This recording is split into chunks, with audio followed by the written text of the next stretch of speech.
الشيطان الرجيم بسم الله الرحمن الرحيم الحمد لله والصلاة والسلام على سيدنا رسول الله وعلى آله وصحبه أجمعين. It was narrated that three companions visited the house of the Prophet sallallahu alaihi wasallam, trying to learn and inquire about the habits of worship that the Prophet sallallahu alaihi wasallam has in his home or at home. So they were told about the Prophet ﷺ and how he behaves at home. Just to give you a glimpse here of what the Prophet ﷺ does at home. It was narrated that by our mother Aisha radiallahu anhu, when she was asked in another instance, what would the Prophet ﷺ do at home? Interestingly, we know almost everything about the Prophet ﷺ, even his private life. So there is no way to be vague in any aspect of his life. Everything is well known and narrated, even his private life at home. So when she was asked, what does he do at home? She said, he's doing what we're doing. He's with us. He's helping us in everything we do. So, which means cooking, cleaning, relaxing, whatever. He's doing that. He's helping. كان في مهنة أهله صلى الله عليه وسلم. Whatever the family is doing, he's doing. He's helping them. This is with the Prophet ﷺ. So these people wanted to know specifically, these three people, how he is doing his ibadah, his worship, his acts of worship, salah, siyam, qiyam, right? Specifically they wanted to know, because the Prophet is our example, and this is a golden opportunity. They are living with the Prophet ﷺ. They want to learn, they want to know what he's doing at home, so they can attain his same level, hopefully, or similar. They would want to do like him. So they were told this, that the Prophet ﷺ is doing everything. The Prophet ﷺ would even clean, cook, would make salah, would do all of that. He would sleep, he'd go out, they would do sometimes they would go for entertainment, right? He do. So كأنهم تقالوها, the narrator, that they thought it's not much what the Prophet ﷺ's worship is doing. And they said, in thinking, they justifying that, but the Prophet ﷺ is the Prophet. He was forgiven all his sins, and we are not. So he doesn't, indirectly they say he doesn't have to do a lot. They're very polite. They didn't say that. But they thought, we don't have, we're not the same. He's forgiven all his sins. So he doesn't have to do what they think is a lot. So for us, one of them said, but for us, we are different. The Prophet ﷺ was forgiven all his sins, but one of them said, I'm going to be standing in prayers all night. The other one said, I'm going to be fasting all days. Every day I will fast. And so on. So everyone made a vow to do something. They think it's appropriate. They think it's a lot, or it's appropriate for them. One of them said, I will never get married, so I will dedicate myself for ibadah. The Prophet ﷺ, when he heard them say that, apparently he was not there. So when he came and he was told, he said, come back, you guys. You said that? You are the ones who came and said such and such? They said, yes, Ya Rasulullah. He said, Wallahi inni la atqakum lillah. I'm the most pious among you. I'm the most fearing of Allah among you. But my way is, I pray at night and I go to sleep. I fast some days and I break fast other days. And I get married. And I do what people will do. And this is my sunnah. This is my way. And who's not following my sunnah is not part of my ummah. he's not truly one of my true followers. So what does this statement from the Prophet ﷺ says? This is the way. It's not a matter of how much. It's not the matter of how much you do. It's literally is how much you follow the revelation and the quality of what you do. So the revelation was very careful to tell you the amount. You don't have to look for just the amount of things to do. Look for following the sunnah and doing it right. Do it right. The Prophet ﷺ said, it's not the amount of worship that you will do. It's follow me and do it right. The deen, the religion has been completed like that. Allah subhanahu wa ta'ala revealed it and completed. And He put an end to it. That's it. There is no more. No more changes, no more addition, no more deletion whatsoever. In another verse, Allah subhanahu wa ta'ala said, today I have completed your religion for you. And I have perfected my ni'mah, my bounty, my favor on you. And I have accepted Islam to be your final and last religion. That's it. No more.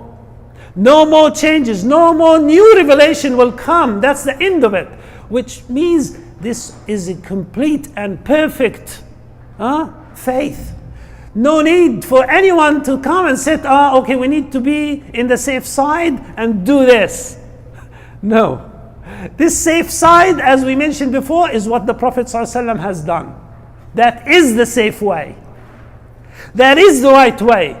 And if you think it's not enough, you need to reconsider. That means you are not true Muslim.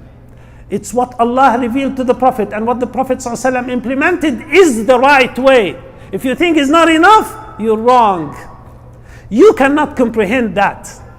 It's the problem with you and me who cannot comprehend that. And we need to think, well, the way is what the Prophet ﷺ has done. This is a complete Islam. That means it is what Allah called it, وَكَذَلِكَ جَعَلْنَاكُمْ أُمَّةً وَسَطًا. You are the ummah, or the nation of modesty. No extremism, no exaggeration, and no compromise. You never exaggerate in anything, nor give up anything. That's part of the deen. The Prophet ﷺ clearly said, "Man ahdatha fi amrina ma laysa minhu fahuwa rad." Anyone innovates or brings something in Islam that's not part of it, it's rejected. It's not acceptable.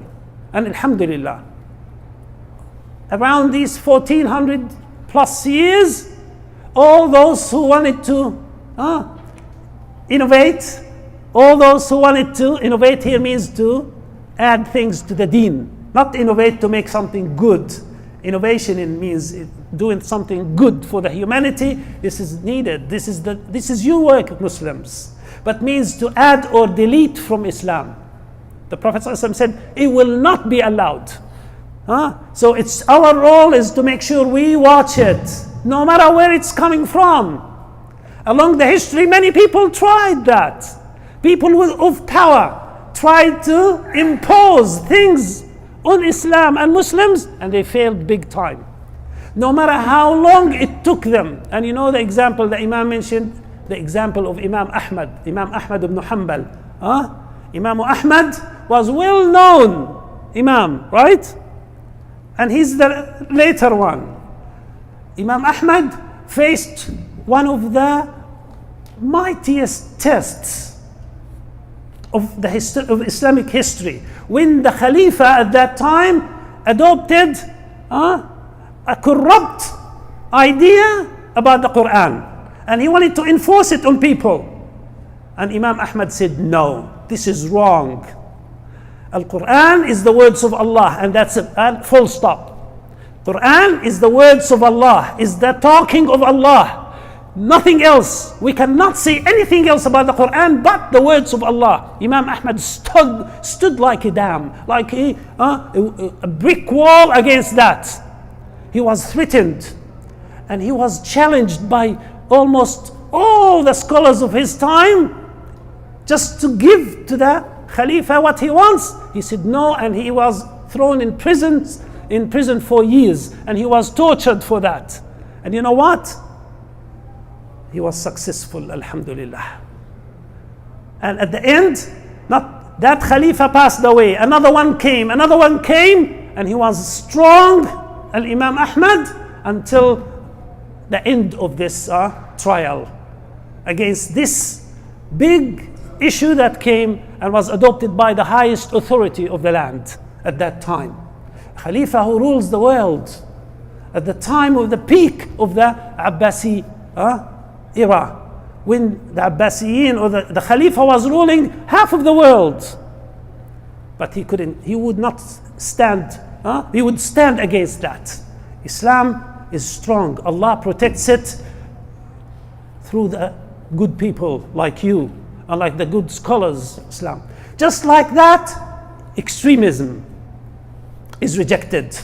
Just like these three companions who came to the house of the Prophet ﷺ, they thought, we want to do more. The Prophet doesn't need to do much. No, the Prophet ﷺ is doing the ideal. The Prophet ﷺ is doing the best. And if you think you can do better than the Prophet, you are wrong. And you are corrupt. And you are not true Muslim. The Prophet ﷺ is the best example. Allah subhanahu wa ta'ala said, لَقَدْ كَانَ لَكُمْ فِي رَسُولِ اللَّهِ أُسْوَةٌ حَسَنَةٌ. No one is better than the Prophet sallallahu alaihi wasallam. No one. So the Prophet ﷺ, follow him, follow his sunnah. But some people want to follow the sunnah only when it doesn't cost them anything. So you can dress like the Prophet.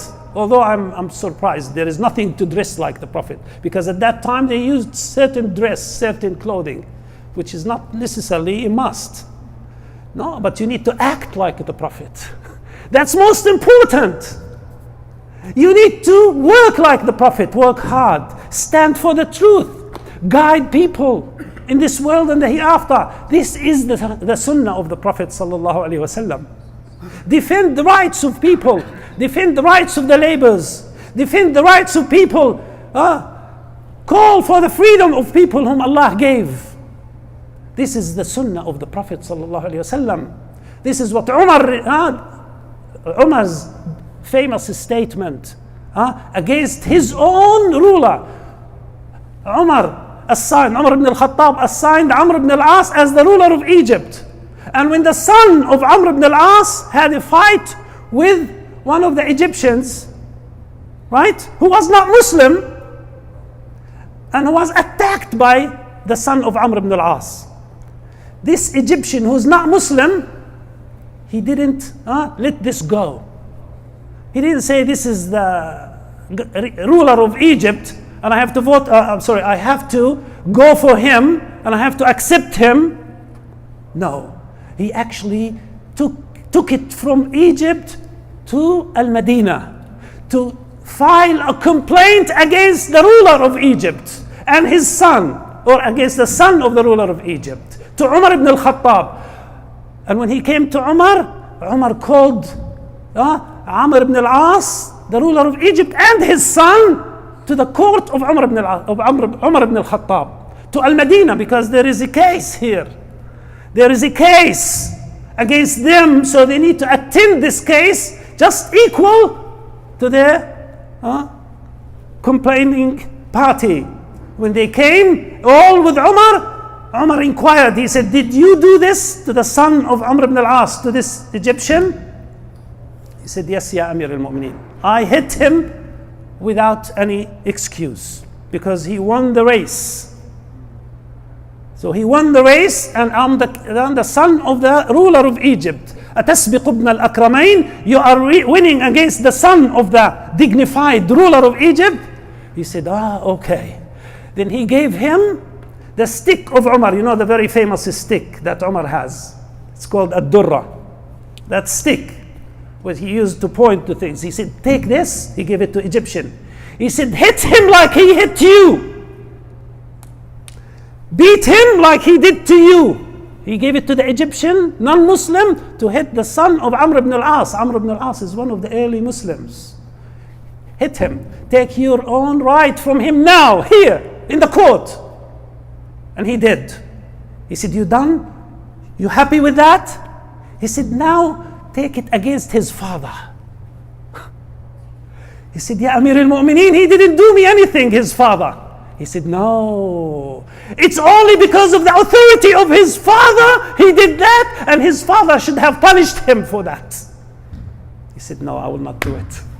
He refused. He said, he refused. It's enough for me, you justice. This is enough justice for me.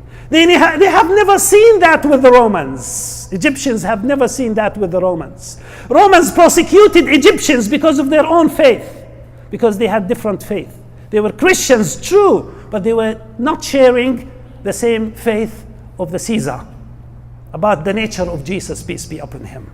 This is why they were actually stranded in the deserts of Egypt. And you know what?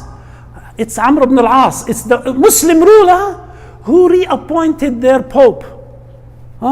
The Egyptian Christian pope was actually brought back from his hiding and posted again, or given his post and authority by the Muslims.